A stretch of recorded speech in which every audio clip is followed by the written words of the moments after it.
Good afternoon, sports fans from all around the globe.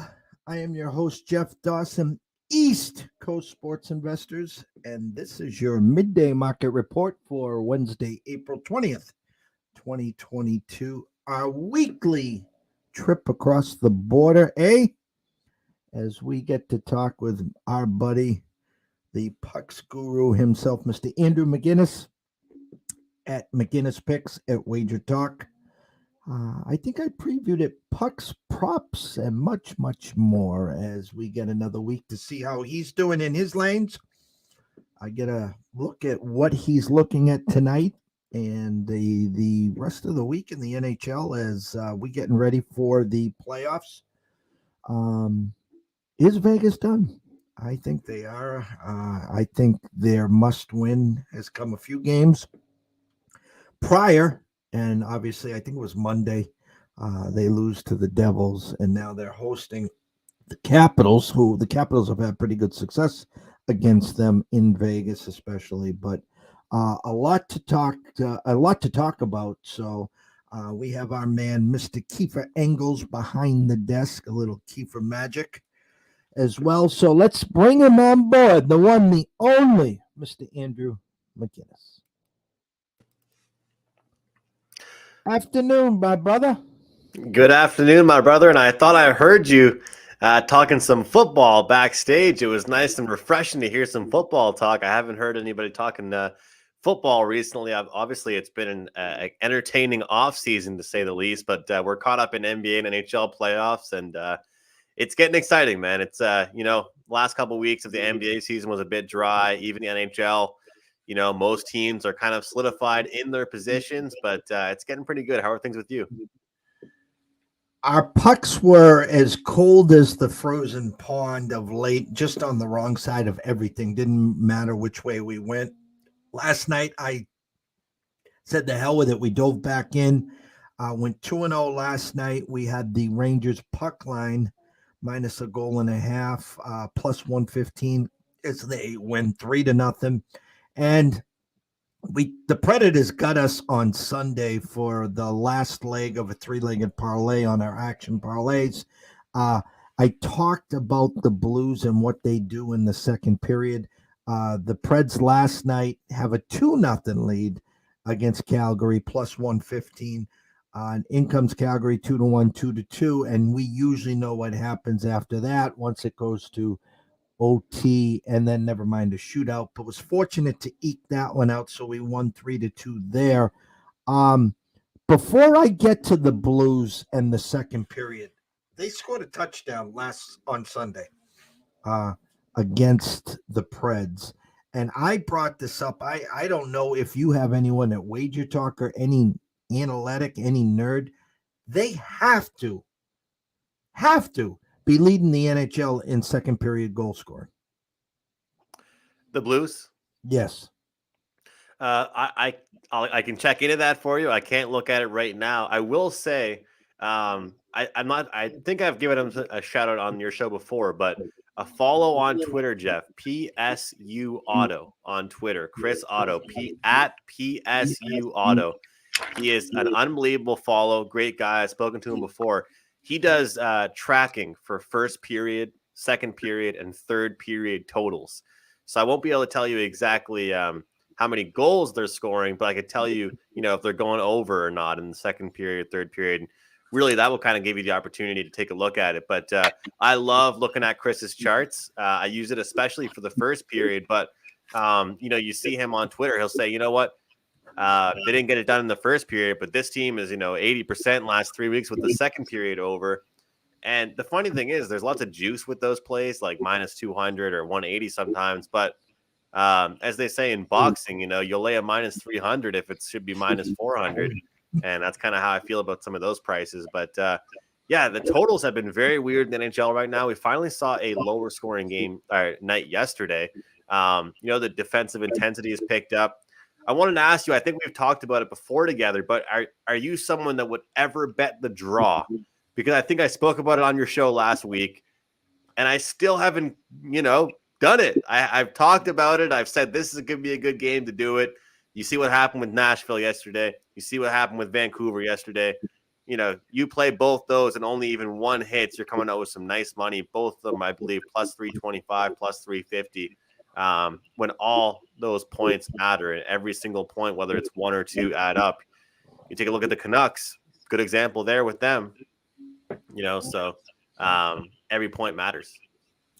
It's funny you say that because I have not. And when we get to World Cup later this fall, and you see, it's the hardest thing to read. You got one team at plus 180, you got another team at plus 130, and then you got plus 200 for a draw. And then if you don't play your, you know, full game and extra time. I mean, there's just so many scenarios. You got people saying, "Hey, I had USA; they won 2-1." Yeah, but you had them in regulation. You didn't have extra time, and then so it's the same thing that I talk about going into the third period. Uh, uh, a team's up 2-0. They're minus 800 to win the game. So if Yeah. you have the team that's up 2-0 and you're in front of a computer and your sportsbook allows you, why wouldn't you put at least a quarter on the plus 400? At worst case scenario, you're going to break even. And I just think there's so many opportunities to jump on some stuff like this. And I don't want to call it laziness because some people, Andrew, once they start diving into in-game Mhm. live stuff, next thing you know, instead of having 3 plays last night, they end up with 13, 14 plays. They wake up in the morning and they don't know what hit them. I mean, I think we've all been there. I'm not going to sit here and say I've never gotten carried away live betting. I think we all enjoy it. It's just a matter of having a game plan and not getting carried away with doing too many of them. But yeah, it's a huge thing. And you come in with that game plan ahead of time. But one thing that I always say that I think is kind of a different opinion than some people might say about in-game betting. As much as I say have a game plan, you know, it's a completely different game and handicap the second that it started. And some people will say, well, this is what I think before the game. I'm going to watch the game and this is my plan going in. The problem with that is that you can say, you know what, these two teams are playing. The total is at 7. If it gets to 6.5 or 6, I'll jump in. The problem is it's going to change. I mean, the way the teams play is going to change. It might be different than what you thought beforehand. And that's why with live betting, Jeff, 9.8 times out of 10, I don't live bet unless I'm watching a game. What about you? I mean, sometimes I'll look at it and be like, you know what? You know, I'm not watching this Leaf game, but it's 2-0 and there's 18 minutes to go in the third period. I mean, there's got to be more goals in this one, lots of shots. But most of the time I have to be watching the game to kind of make my adjustments. I don't know. What about you? What are your thoughts on that? I'm the same way. And like, for instance, with baseball going on, we have the MLB ticket. So we got, 6 or 8 games going on. I have them going on in the background, and then I'll be in front of the Mac doing the next day's work. So I'll have the voice on one game, which is usually the Red Sox. I'll be turning back and forth, or I'll go to wagertalk.com and just hit the button to see how the scores are going so I don't have to turn back and Yeah. forth. But it is something that you really need to be paying attention to. I know our friends Gabe Morency and Dave Sharapan actually do a live show in game, and they talk about it all the time. Hey, Dave, it's the end of the first period. No score, yet the under over right now is still 5.5. What do you think? So there's a lot of opportunities there. I guess it's all up to the individual. Yeah, absolutely. And I'd say there's looking at certain spots, and then there's also you don't want to get caught chasing either, right? Oh well, I had it at a 6, and now it's 5.5. Now it's 4.5, and there's got to be at least 3 goals. It's over 2.5, and then all of a sudden, you turn that one wager into 4 wagers that that you've lost. So those are interesting, but I really do enjoy in-game betting. I actually would say that as much as I enjoy it with the NHL, the NBA has been a great in-game sport for me. And you don't really hear me talking about NBA betting during the regular season as much. Very seldom will you see me posting on my Twitter, but I do get involved in the playoffs. Why? Because I know what's going to happen. I know who the players are going to be on the court. I can actually trust some of the quotes I'm seeing from the coaches and players versus in the regular season. Good luck figuring out which games matter and which games don't. At least that's my opinion. I like in-game betting, whether it's a half or full game, spread, total, especially if I'm watching the game. I feel like you can get a pretty good read.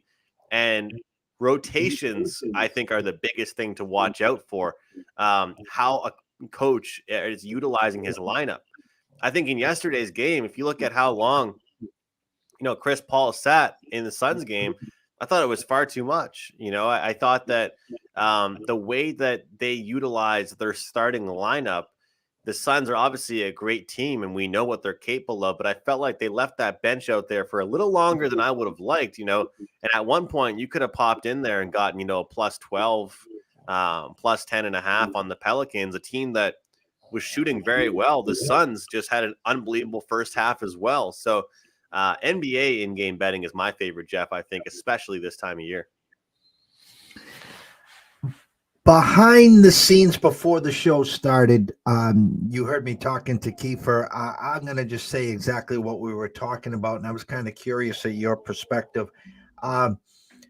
The game is changing in the NFL as we got a week away from the NFL draft, and obviously draft choices, trading for draft picks, moving up in the board for needs that you have now is a big thing. But what we saw so far this year in the offseason is something that we haven't seen in a while. And first of all, the big name wide receivers are now starting to get paid finally. And it's been a while since these marquee guys have gotten paid. The game has changed. I mean, obviously you need a quarterback and you need that star wide receiver. I mean, ask Aaron Rodgers, ask Patrick Mahomes. And so what happens in the offseason is Andy Reid and company got a little tired of I guess the ego is starting to wear on the team in the locker room and some other stuff. So they trade him to Miami and they get a boatload of picks, and Tyreek Hill gets paid in Miami. Then Aaron Rodgers gets paid and he comes back. And then less than a week later, Devontae Adams gets traded to the Raiders and he gets paid, and a boatload of picks or whatever happens comes back to the Packers. Well, before we came on today, it said Deebo Samuel has requested a trade. Now, listen, I am a high-stakes fantasy football player. I am infatuated with Deebo. We had him in a couple spots. He got his 1,000 yards receiving. He was scoring touchdowns as a wide receiver. And then Shanahan says, let's throw you in the backfield.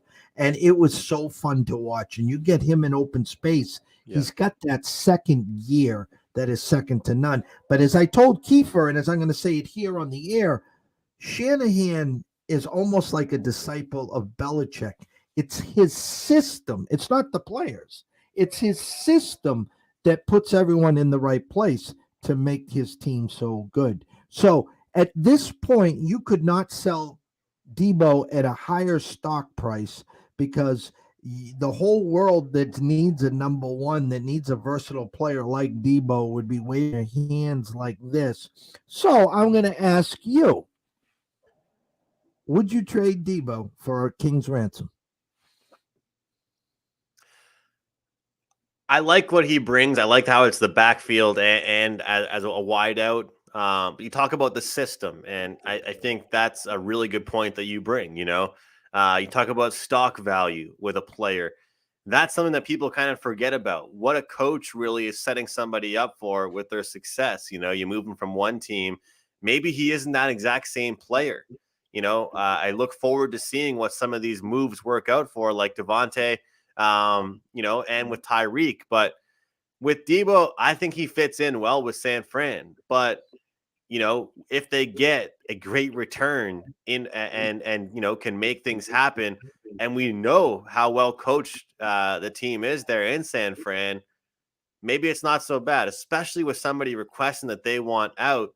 I think out of a lot of sports, that stuff does affect the locker room culture in the National Football League. So look, teams, especially that are struggling near the bottom of the pack, as we saw even with Miami, who's, gradually improving, Jeff, they are ready to throw the bag at teams in order to get the star players. And I think that might be a mistake down the road, but also they want to win now. They want some star players now. They want some highlight plays now. And they don't want to wait anymore. They're tired of waiting. So, if he wants out, I think that he'll be a great fit somewhere else. But to your point, I'm not discrediting him when I say this, but I do agree with you. Shanahan has put him in a great position to succeed. I will say from a betting standpoint, last year and near the end of the year, Jeff, I was making some money on the rushing props for Debo. I mean, get out of here with the receiving props. They're giving me 22.5 yards rushing for this guy. Give him the ball a few times in the backfield. I was cashing those tickets in the first half. So from a betting standpoint, I definitely love how versatile he was for not just the NFL, but for my bankroll. And Kiefer, it's the three sophomore kids, well, not even sophomore. It's the three kids, though. It's the A.J. Browns, it's the Debo Samuels, and it's the Terry McLaurin. They're actually, they got another year, I think it is, in their contracts. So they're kind of stuck, but they're trying to force their hand, all three of them, saying, hey, we're not coming in any OTAs. We want this contract ripped up. We want to get paid. I mean, it's tough because those three that I just named are great wide receivers. They are ones on any team. But with that said, unfortunately, once you sign your name on a dotted line, they still technically, you got to play up to that contract unless, they're gonna rip it up. Now, when you start to say, hey, I want to get forced out, I need a trade, so is AJ Brown next? Is Terry McLaurin next? And the shelf life for an NFL player is so short. So yeah. I get it. I understand it because, hey, if one of these guys plays this contract out and they tore an ACL or whatever, they're out for the year, that puts their bargaining chips or their power to get that next contract a lot lesser. And I got to ask you, though, wasn't Devontae offered the same amount of money? That's what I thought I read that he was offered the same at one point. From Green Bay? From Green Bay. Is that true or is that not? I didn't see that, and I don't doubt it either. I probably would say yes. Sometimes, I think, and maybe you can answer this question. I had to deal with this for over 2 decades. It's the chicken or the egg, it's Bill or it's Tom. So let me ask you the question. Is it Rodgers making Devontae so good, or does Devontae make Rodgers so good? I mean, I think Devontae might have said, hey, I've had enough here. I know anyone, that's all they talk about is Rodgers. I can go and do this anywhere else. Change the scenery. Well, I'm a Green Bay fan. I'm not. I think you know that. Yeah, I'm a Green Bay fan, and obviously, a huge fan of that team and that combo, that duo. But I think Rodgers will give the ball to anybody. I think he'll make those plays. The connection they had together is awesome. But I really think Devontae will be a great player on any team. So I think he'll do well as a Raider. I hate to see him leave. But one thing I will tell you, because and you already know this, of course, is that some of these players, they demand a higher target number, right? And I feel like this year for the Green Bay Packers, this coming season, we might see a more spread out offense than we've seen in the last 5 years. I truthfully mean that. I think that we might be talking on week 2 and talk about how spread out and shared the targets were across the board with the receivers and even out the backfield for this Green Bay Packers roster with Devontae, moving on. I truly believe that. And I think you even take a look at the Chiefs, a team that has so much talent, so fun to watch, and how many less targets are going to one person now? I mean, there's props where you can bet on someone's targets, not even just their catches, the targets. It's like with rushing. You can bet on someone's not just their rushing yards, rushing attempts. You read the newspaper, you read online, you can find out, hey, this coach said we're going to go to this guy a lot. Boom, take his rushing attempts. Well, I think this year for the Packers, we might see a more diversified offense. What are your thoughts on that? No, I agree. I think AJ Dillon is a big factor moving forward. He did get hurt at the end of last year. Obviously, they have Aaron Jones. The MVS, I think, has moved on. I'm just trying to think. I mean, Lazard's there. The aging Randall Cobb had a tight end that got hurt that was expected to have a big year. Expect them, believe it or not, to take a few wide receivers maybe in the draft, which would shock the world. So, and again, they're in a division where as long as Rodgers stands upright, I think they're pretty safe to say that they're going to win the division. Well, at this point, we need a little more than that. All right, we're in the last week, NHL. Anything changed in the last week that you see? A couple teams jostling, a couple outside looking in, a couple games last night that might set up for next week's playoffs. We talked last week of potential Carolina and Bruins, where Carolina's 3-0, have outscored them 16-1. My Bruins are a little banged up right now, not coming in strong. Toronto Maple Leafs fans are starting to bump their chest a little. They're starting to feel confident. And I just say to them, listen, talent-wise, you guys are up there in the NHL. There's absolutely no doubt about it. Okay? Just do me a favor. Win the first round, and then I'll fear you. I'm being 100% honest. If they win the first round, Andrew, look out. Couldn't agree more. Let's see it. Let's see some goaltending. Let's see a great defensive game. We were talking off air before our Puck Time show today about both the Leafs and the Florida Panthers, teams that Jack Campbell hasn't lost since he came back from injury. Did you also know his goals against is around 3.7? You wouldn't know that if I told you he hasn't lost a game yet. And to me, come playoff time, maybe they aren't scoring 5 goals a game. And that's a huge difference to make. But speaking of which, I want to say, you asked what I've learned really this past week is, maybe people out there should look towards unders this week. Don't automatically expect goal fests. Right now, the wins aren't as important as how you're playing during the 60 minutes. I think teams are approaching that playoff point. Besides, give or take 1 or 2 teams, we know who these playoff teams are. It's just a matter of who exactly you're playing.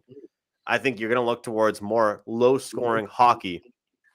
Edmonton Oilers, perfect example tonight against the Dallas Stars.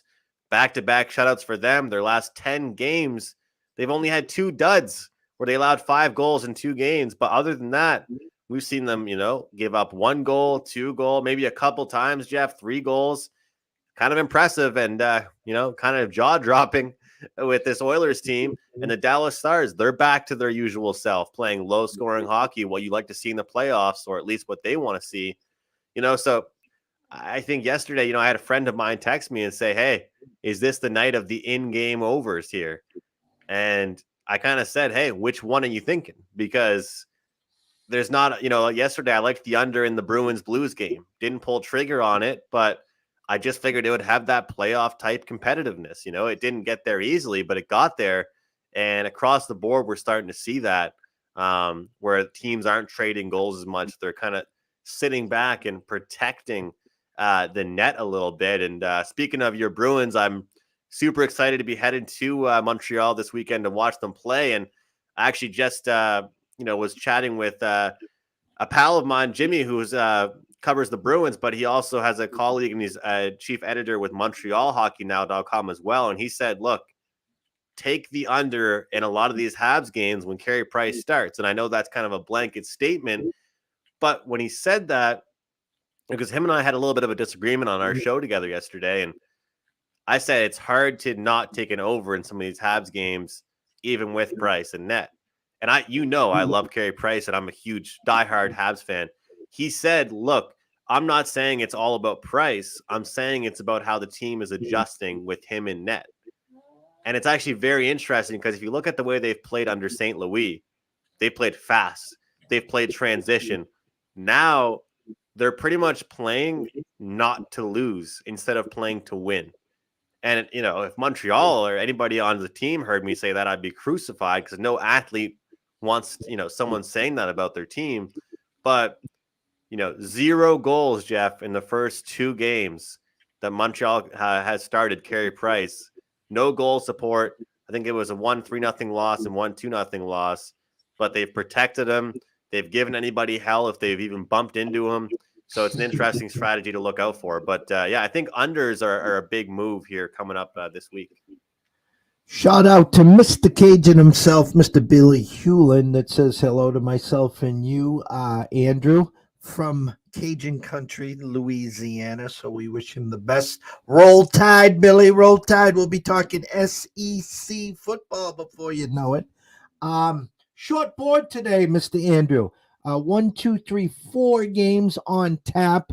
You talked about Dallas and Edmonton, Chicago and Arizona, Washington versus the Knights, and Colorado versus the Kraken. Obviously, the headliner, Washington and Vegas.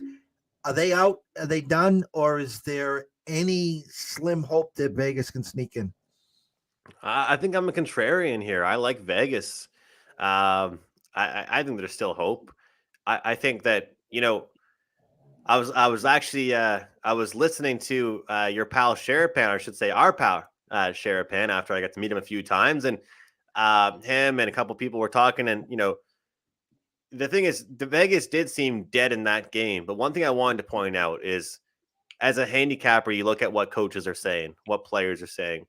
And I find that people sometimes read too much into quotes because, we can all create narratives. You could read a quote and think one thing about it, and I could read the exact same quote and make an argument for something completely different. But what I'm trying to say here is that I read the quotes from Pete DeBoer, and if that team is a young team, I think that is a horrible, horrible thing for DeBoer to say, demeaning his team, talking down upon his team. But when you have a veteran-based lineup like that with Pacioretty, Mark Stone, Jack Eichel, so many guys out there that have the ability to put the puck in the net, it's not you guys stink. It's let's wake up and bounce back the next game.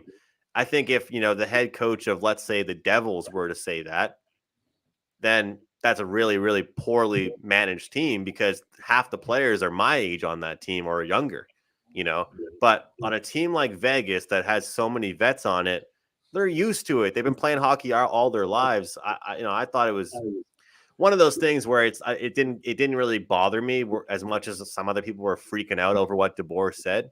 But as far as the Colorado game goes, I know it might seem kind of obvious, but I think puck line for Colorado tonight's in play. Seattle off a win, Colorado off a loss. Colorado with that unreal record against teams with a losing record. That seems like a pretty good spot as well. Arizona, Chicago. It's the toilet bowl, as I used to call it when I played in tournaments. No matter what sport it might be, it's the game of the night of the bottom teams, really. I expect goals. I expect unders with these playoff teams. With these non-playoff teams, I expect goals. Do you want to block shots?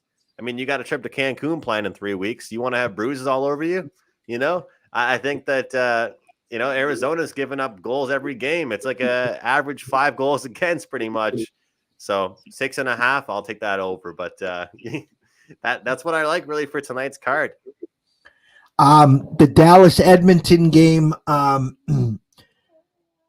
You talked about Edmonton. You talked about Dallas. Both styles coming into play. I did listen to your tweet on Twitter, so I am not going to let the cat out of the bag there as well. So I'll make sure everyone goes over to listen to that. Closing thoughts before we wrap up here. What now has to happen for Vegas? I know they're outside looking in. How many games does Vegas have left? 5. They have 5. Okay. So and how many points are they back? They have 87. I can't remember at the top of my head. Here, I can look it up. I think they're like 4 points back or something. Here, let me see. Yeah, trailing Dallas by 4 points. Vancouver also has 5 games remaining, 2 at home, 3 away. They trail Dallas by 4 points. And you look at the divisions as well, and that obviously plays a factor because this new NHL format, which is a little bit different than what I grew up watching, where it's not just the 1 versus 8 anymore. You can enter the playoffs by either being at a certain spot in your specific division or in that wild card. Of course, looking at that Golden Knights team, if they can jump ahead of the Kings, they can lock in, and I think they have the ability to do it. The funny thing is, I was watching that Flames game yesterday, Jeff, and I'm big time cheering against them because I'm cheering for them because I have Nashville to miss the playoffs at plus 270 and Vancouver to make at plus 400. And it seems as if there was some insane possibility for that to happen. It's either both win or both lose. It's not one or the other, pretty much. So I kind of needed like all ducks to line up in a row for me, which I don't think is going to happen. But I think Vegas squeaks in, and then I'll fade them in the playoffs. How about that? I agree. Now, so next Sunday, the last day for regular season games? I believe so, and I think those are makeup games in large, a couple of them anyway. I know the game I'm going to is a makeup game. Wasn't actually a regular scheduled game because Canada canceled a few games because they wanted to have seats in the stands, or fans in the stands, fans in the seats. So next weekend is the last weekend of April, and so the playoffs will start sometime in the beginning of May, correct? Yes, I think they get like 4 days off, maybe 3-4 days. And then they'll start up. Okay, so we will have basically 2 more shows before the actual. We could be right around the second show 2 weeks from now. Will be probably the start of the playoffs. Next week we'll be previewing a few matchups, I believe. Okay, which will be nice and refreshing. It'll be nice to finally be able to do that. Well, we're expecting lots of pictures from your Bruins and Canadians game, anyways. So awesome. We can't wait. We can't wait for the actual live in game, as in between periods when you're going to the beer stand to get a grilled hot dog, a beer, and a quick first period breakdown. Yeah, and a beer and a hot dog will cost $50 Canadian. The crawler's been going the whole time. Where can they find this guy? Well, let me tell you where you can find him. At McInnis Picks, at Wager Talk, at Sports Mayflower. You go running over to YouTube at Mayflower Sports, hit the subscribe button, smash the like button, tell a few friends. As we always do here, we give Andrew the stage to tell you where you can catch all his work, where you can catch all his podcasts, and where you can subscribe and become a member, whether it's for a day, a weekend, the rest of the playoffs, or whatever he is offering at Wager Talk. Well, thanks very much, Jeff. Right now, for me, the best deal I have to offer is, a lot of people, we talk about these longer term packages, you and I, when we speak about this kind of stuff. But hey, if you want to dip your toes in the water, use the promo code PASS10, $10 off a 1-day pass. That's PASS10, $10 off of 1 day. I'm, of course, like I mentioned, I'm involved in the NBA playoffs, lower volume, of course, though. NHL, of course, and MLB is off and running. UFC on the weekends, pretty consistent with that. If you're watching this, do me a favor and just head over to YouTube and check out our interview we did with a Montreal reporter and writer. We interviewed him talking about Justin Barron, new defenseman signed by the Canadians. He's from my hometown. The guy, Marco D'Amico, also talked about Carey Price and his future in Montreal and, Martin St. Louis and much more. So really enjoying. We're doing different interviews every single Friday.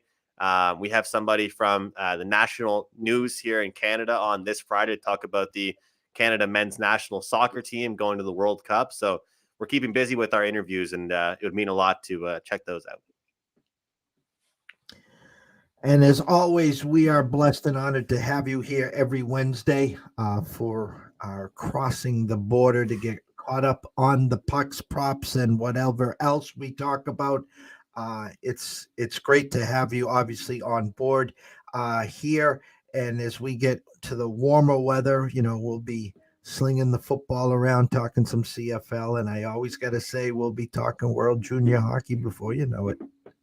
Oh man, I'm seeing advertisements. I'm seeing the commercials here in Canada already. I look forward to it. It's going to be quite interesting. And you know what's cool, Jeff, is that a lot of the players that might not have been eligible anymore to be on those teams, they're letting them run it back. Anybody that was on the team back then is going to be allowed to be on the team right now.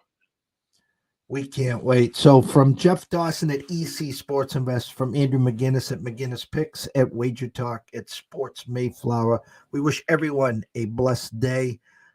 If you are wagering and investing today, please do it responsibly. If you do have a problem, pick up the phone. There's an 800 number available. Ask for help. Why? Myself and Andrew care. We want to see you here today, tomorrow, next week, next month, through 2022 and beyond. For myself, Jeff Dawson, and Andrew McInnis, have some fun, cash some tickets, and we will see you soon.